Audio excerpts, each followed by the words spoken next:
السلام علیکم ورحمۃ اللہ وبرکاتہ ناظرین تسی پہ ویکتے ہو سوکی ٹی وی میں توڑا میزبان ملک محمد نواز سوکی حاضر خدمت ناظرین اس وقت میں حضرت شاہ شمس قاری رحمۃ اللہ علیہ دے دربار لاہور دے وچ کھڑا جیڑے کہ سلطان رائی دی تربت مبارک بھی اتھے ہی ہے لیکن اے میرے سینئر ساتھی اور پیارے بھائی جناب شمشاد ماگڑ صاحب انہوں نے سجادہ نشین دا انٹرویو بھی کر سن تو انہوں سلطان رائی دی قبر بھی دکھانے ہیں آئیے چلتے ہیں تو ناظرین یہ محمد سلطان رائی شہید ساڈے ملک دا ہیرو اور اے حضرت قاری سرکار دے جڑے قدماں چ انہوں نے آرزو کیتی سی کہ مینوں دنیا چھوڑن تو بعد اپنے قدماں چ جگہ دینی اے انہوں نے اس وقت میں مزارتے ہیں اور یہ آپ دیکھ سکتے ہیں اور کیا شان و شوکت کے ساتھ جو بھی ان کا دربار بنایا گیا ہے تو یہ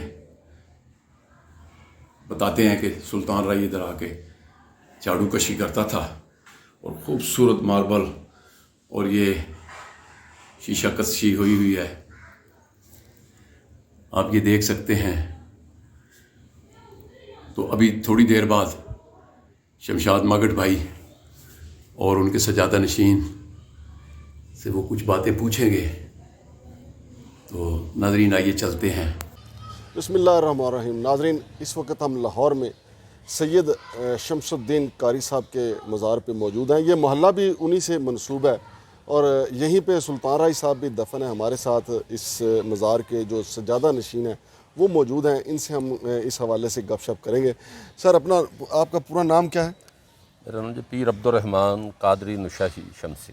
ماشاء اللہ. چونکہ نوشو پاک ہمارے منڈی بہودین میں اس لیے ہمیں زیادہ آپ سے محبت زیادہ بھی ہو گئی ہے. اچھا یہ بتائیے گا جی, سید شمس الدین قاری صاحب جو ہیں یہ کتنے سال پہلے یہاں پہ آ کے آباد ہوئے, پھر ان کے کیا کرامات تھی اس حوالے سے ذرا ہمارے ناظرین کو بتائیے. حضرت شاہ شمس قاری رحمۃ اللہ علیہ آج سے 450 سال پہلے جی یہاں تشریف لائے.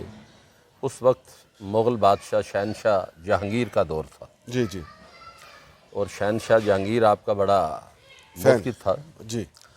اور جہانگیر کے بیٹے شاہ جہان کو وہ مرید بھی تھا. اچھا. اور حضرت شاہ شمس قاری نے پیشن گوئی فرمائی تھی کہ شاہ جہان جہانگیر کے بعد تم تخت نشین ہو گئے. صحیح. اسی طرح اولیاء اللہ کی بے شمار کرامتیں ہیں. اب وہ اس کا کیا بیان کیا جائے. شاہ جہاں صاحب جو ہیں وہ حضرت میاں میر صاحب کے بھی مرید تھے نا؟ نہیں, مرید نہیں تھے. اچھا جی. شاہ جہان حضرت میاں میر صاحب کے مرید نہیں تھے. جی. شاہ جہان اولیاء اللہ کے موتقف تھے. جتنے یہ مزار اقدس جو ہے یہ شاہ جہان بادشاہ نے بنوایا ہے. اچھا. حضرت شاہ شمس قاری کا. یہ شاہ جہاں صاحب نے جو بنوایا تھا اسی حالت میں موجود ہے جیسا؟ جی اسی حالت میں موجود ہے. اچھا. ویسے بھی کوئی بھی بزرگ ہوں ان کے حوالے سے ایک بات مشہور ہو جاتی ہے کہ کسی کو کہیں سے کوئی چیز مل جاتی ہے عوام کو ان بزرگوں سے, تو قاری صاحب سے کیا چیز منسوب ہے؟ زیادہ تر لوگ جو آتے ہیں یہاں پہ حضرت شاہ شمس قاری رحمۃ اللہ علیہ کی جو مشہور ترین کرامت ہے ہاں جی جو چلی آ رہی ہے, آپ 11 زبانوں میں قرآن پاک کی قرأت کیا کرتے تھے, ماشاء اللہ تلاوت کرتے تھے. اچھا جی. جس کو قرآن پاک یاد نہ ہو اور جس نے قرآن پاک حفظ کرنا ہو, اچھا, وہ کرامت آج تک چلی آ رہی ہے کہ جو بھی مزار اقدس کے اندر بیٹھ کے قرآن پاک یاد کرے گا پڑھے گا وہ قرآن کا حافظ ہو جائے گا. اور اگر کوئی منت مان لے کہ جی میرا بچہ قرآن حفظ ہو جائے تو یہاں پہ میں کوئی چڑھاوا چڑھا دوں گا یا کوئی اور اس سلسلے میں یہ ہے کہ آپ کی ساری زندگی جو آپ غذا تناول فرماتے تھے وہ چولائی کا ساگ, باجرے کی یا مکئی کی روٹی قاری صاحب جی آپ کی پسندیدہ غذا تھی, یہی آپ تناول فرمایا کرتے تھے. اور آج تک یہ بات ہے کہ جو بھی آدمی یہ منت مانتا ہے ہاں اس کی منت پوری ہوتی ہے. یہ بچہ قرآن حفظ یا بچی قرآن حفظ کر جاتی ہے. اور جو بھی یہ منت مانتا ہے اس کی منت پوری ہوتی ہے. پھر وہ چولائی کا ساگ اور وہ باجرے کی اور وہ اس کی وہ روٹیاں پکا کے لاتے ہیں. اچھا, قاری صاحب جو ہے وہ فقہ حنفی سے تعلق رکھتے تھے یا کسی دوسرے امام کے معتقد؟ فقہ حنفی سے تعلق ہے. اچھا. اچھا, دوسرا یہ بھی بتائیے گا کہ یہاں پاکستان کے نمبر 1 اداکار جن کا پوری دنیا میں اداکاری کو تسلیم کیا گیا سلطان رائی صاحب کی بھی قبر موجود ہے, کیا وہ ان کے مرید تھے؟ نہیں، سلطان رائی صاحب ان کے مرید نہیں تھے، ہاں۔ کیونکہ آپ کا وصال جو ہے وہ 450 سال پہلے ہو چکا ہوا ہے۔ بندہ ویسے بھی تو وہ ایسا ہے کہ سلطان رائی صاحب جب یہاں راولپنڈی سے لاہور آئے ہاں جی، تو اسی علاقے میں انہوں نے، ان کے والد صاحب نے آ کے سکونت اختیار کی، صحیح، تو وہ بھی یہیں تھے۔ آستانے سے ان کو عقیدت و محبت تھی۔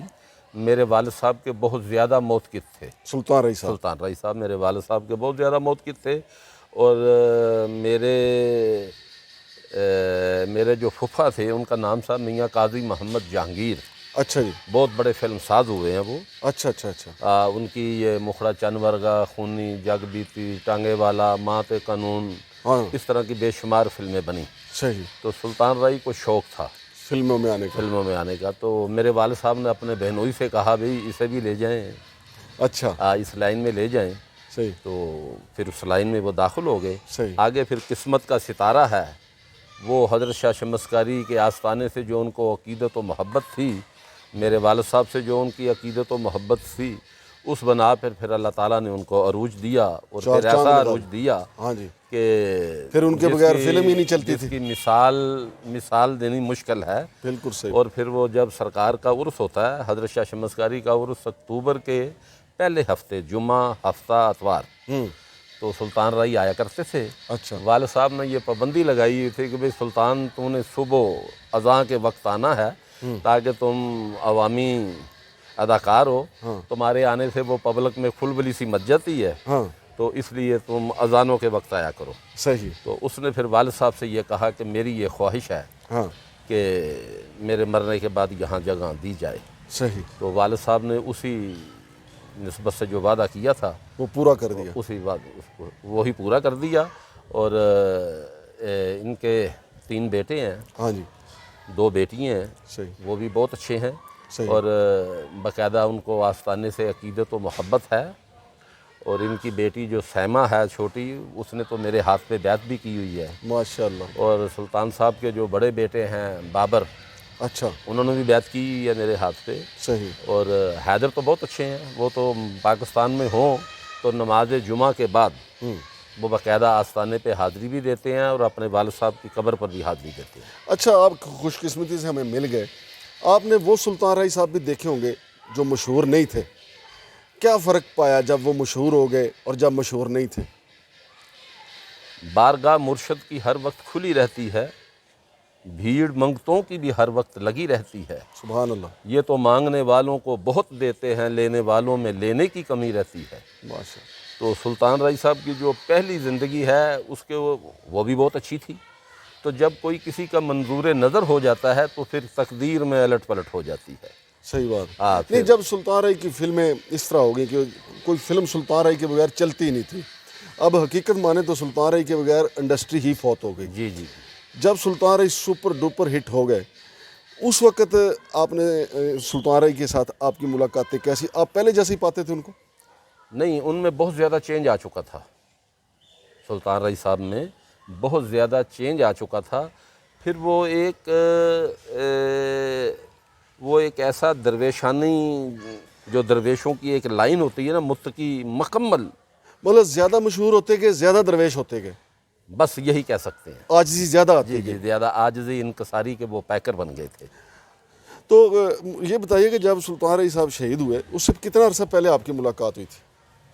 تقریباً 15-20 دن پہلے۔ کوئی آخری گپ شپ آپ سے کیا تھی ان کی؟ وہ اکثر جب آیا کرتے تھے تو اگر تو میں یہاں ہوتا تھا تو ملاقات ہو جاتی تھی، اگر نہیں تو وہ پھر حاضری دے کے چلے جایا کرتے تھے۔ تو وہ اکثر جب انہوں نے آنا تو وہ آ کے انہوں نے مجھ سے یہی کہنا کہ آپ اپنا جو ہے نا قلب، ذرا میرے قلب سے تھوڑا سا اسے ذرا مس کریں، اچھا، تاکہ اس میں اور چمک پیدا ہو جائے۔ تو میں نے ہنسنا اور یہ کہنا کہ نہیں، آپ جو ہیں وہ مجھ سے زیادہ پرہیزگار ہیں۔ تو ماشاء وہ اللہ، ہاں، میں نے کہنا آپ مجھ سے زیادہ پرہیزگار ہیں۔ تو وہ پھر انہوں نے مسکرانا، انہوں نے کہنا دیکھیں جی اپنے الفاظ واپس لیں۔ میں نے کہا نہیں، ایسی بات نہیں، آپ بہت اچھے ہیں۔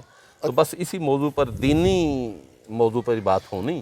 اچھا، کہتے ہیں جی جو لوگ ہمیں چھوڑ کے چلے جائیں، وفات پا جائیں، ان کی اچھی باتیں یاد کرنی چاہیے۔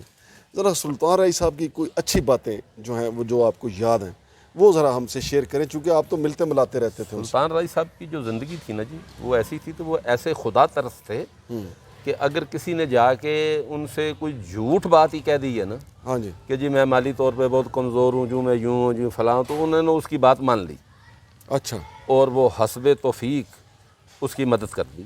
صحیح، اگر کسی نے کہا جی میں نے جناب وہ جانا ہے، جی میرا بڑا جی چاہتا ہے میں نے حج کرنے جانا ہے یا عمرہ کرنے جانا ہے، تو انہوں نے اس کی کنڈیشن کو نہیں دیکھنا کہ یہ کس کیٹاگری کا آدمی ہے، صحیح ہے، یہ آیا جو کہہ رہا ہے یہ ٹھیک ہے، انہوں نے اس وقت اس کی خدمت کر دینی، لو بھی یہ اپنا بنا لو، پاسپورٹ بنا لو، یوں کر لو، جاؤ حج کرنے کے لیے جاؤ۔ اس سے بڑی اور کیا بات ہو سکتی ہے؟ بالکل صحیح کہا، اور اگر کسی نے یہ کہا جی ہمارے گھر میں وہ کچھ حالات اچھے نہیں ہیں، کچھ یوں نہیں ہے، تو اس کا انہوں نے وظیفہ لگا دیا کہ ماشاء بھی تم ہر مہینے آ کے یہ معاملہ کر لیا کرو۔ صحیح ہے، تو اس طرح کی جو کام اللہ کے کرنے والے ہیں، جب وہ بندہ کرنا شروع کر دیتا ہے تو پھر اللہ کی طاقت اس کے ساتھ ہو پھر وہ اللہ پاک فرماتے ہیں نا کہ پھر یہ نہیں بولتا میں بولتا ہوں۔ بالکل صحیح۔ اچھا دوسرا یہ بتائیں کہ سلطان رئی صاحب اپنے ساتھی اداکاروں میں بھی بہت مقبول تھے، تو ابھی ان کے کوئی ساتھی مصطفیٰ قریشی، شاہد وغیرہ جو زندہ ہیں، ندیم، کوئی آتے ہیں ادھر کبھی؟ کبھی کبھار آ جائیں۔ مثلاً؟ جب پہلے وصال ہوا تو فلم انڈسٹری کے اچھے خاصے لوگ آتے تھے یہاں پر، تو اس کے بعد پھر آہستہ آہستہ دور ہو گئے۔ عقیدت مند یا جن لوگوں کو ان سے محبت ہے، معاملہ ہے، وہ آتے رہتے ہیں، چلتے ہیں۔ اب کوئی جو ہے نا وہ بس شادر نادر ہے، کوئی آ جائے تو آ جائے۔ اچھا آپ تو یہاں کے سجادہ نشین ہیں، ان بزرگوں کے تو بڑا مقام ہے، بہت بلند ہے، خود سلطان رئی صاحب نے ان کے قدموں میں جگہ حاصل کرنا اپنا نصیب سمجھا ہے۔ جی۔ کبھی ایسا بھی محسوس کیا کہ آپ نے سلطان رئی کی قبر میں بھی کوئی ایسا اللہ تعالیٰ کا کوئی رنگ دیکھا ہو؟ کیونکہ ان کا اور ان کا تو کوئی مقابلہ نہیں، لیکن چونکہ وہ ان کے قدموں میں آرام فرما رہے ہیں، تو آپ چونکہ ادھر ہوتے ہیں اس لیے میں نے آپ سے یہ سوال دیکھیں کیا۔ جی، گزارش یہ ہے کہ اولیاء اللہ کے مزار کے نزدیک جو بھی مدفن ہو جاتے ہیں، اللہ پاک کی طرف سے جو ان اولیاء اللہ کے مزارات پر جو انوار الہی آسمان سے نازل ہوتے ہیں، اس کی کرنیں ارد گرد کی قبروں پہ ہی آتی ہیں۔ سبحان اللہ۔ تو صرف سلطان رئی ہی نہیں، میں نے بہت مرتبہ اور بھی جو ہمارے خاندان کے فرد ہیں یا کچھ لوگ بڑے عقیدت مند مدفن ہیں، میں نے انہیں دیکھا ہے، وہ اچھی حالت میں ہیں اور اچھی حالت میں ہی وہ چل پھر رہے ہیں، اور کئی دفعہ حالت خواب میں ملاقات بھی ہوئی ہے اور بڑے اچھے طریقے سے ہوئی ہے۔ سلطان رئی صاحب سے بھی جی ہوئی؟ بالکل۔ سلطان رئی صاحب سے جو خواب میں کوئی ایک ملاقات کا ضبط بتا دیں، جیسے اس کے جو مداحین ہیں ان کو۔ سلطان رئی ایسا تھا کہ میں ایک دن رات کو خواب دیکھ رہا تھا کہ میں آستانہ عالیہ کے اندر آیا ہوں، اندر سے میں باہر نکل رہا ہوں تو یہاں برآمدے میں سلطان رئی کھڑے ہیں۔ اچھا، تو مجھے دیکھ کے وہ ایک طرف ہو گئے، میں نے حاضری دے کے جب واپس آیا تو میرے ہاتھوں میں وہ ایک ٹوکری تھی پھولوں کی جو میں نے ڈالنی تھی، تو سلطان رئی مجھے کہنے لگے جی اگر آپ مناسب سمجھیں تو آج یہ ٹوکری مجھے دے دیں، میں پھول ڈال لوں۔ سبحان اللہ۔ تو میں نے وہ ٹوکری ان کے سپرد کر دی، تو انہوں نے اندر مزار کے اندر وہ پھول ڈالے۔ اس کے بعد جو باہر اور قبریں بنی ہوئی تھی تو مجھ سے کہنے لگے میں ان پہ بھی ڈال دوں، ان قبروں پہ بھی ڈال دوں؟ میں نے کہا ہاں ڈال دیں۔ یہ ایک واقعہ ہے ایسا ایک۔ ماشاءاللہ، سبحان اللہ، بہت شکریہ جی، آپ نے ہمیں ٹائم دیا اور ہمارے ساتھ اپنا دل مس کریں اچھا جی، اللہ تاکہ پاک ہمارے دل میں بھی روشنی ہو جائے۔ اللہ پاک کی طرف سے۔ مہربانی۔ ہاں جی، ہمیں اپنی دعاؤں میں یاد رکھیے گا۔ ناظرین، ہم یہاں کے شمس قاری صاحب کے جو مزار کے گدی نشین ہیں ان سے بات چیت کر رہے تھے، مزار سے متعلق بھی انہوں نے بتایا، ان بزرگوں کے جو ڈیٹا ہے اس حوالے سے بھی انہوں نے بتایا، سلطان رئی صاحب کے حوالے سے بھی بتایا۔ تو سلطان رئی سے بلا شبہ نہ صرف بڑے اداکار تھے، بڑے انسان تھے، خود ان کے ساتھی اس بات کو مانتے ہیں، بلکہ اداکار شفقت چیمہ نے ایک پروگرام میں یہ کہا تھا کہ میری 6-7 بیٹیوں کے بعد جو بیٹا پیدا ہوا وہ سلطان رئی کی دعا سے ہوا۔ تو ظاہر ہے جب اللہ والوں کے ساتھ آپ کی نسبت ہوتی ہے تو پھر اللہ پاک آپ کی جھولی خالی نہیں جانے دیتا۔ شمشاد مانگٹ کو اجازت دیجیے، اللہ حافظ۔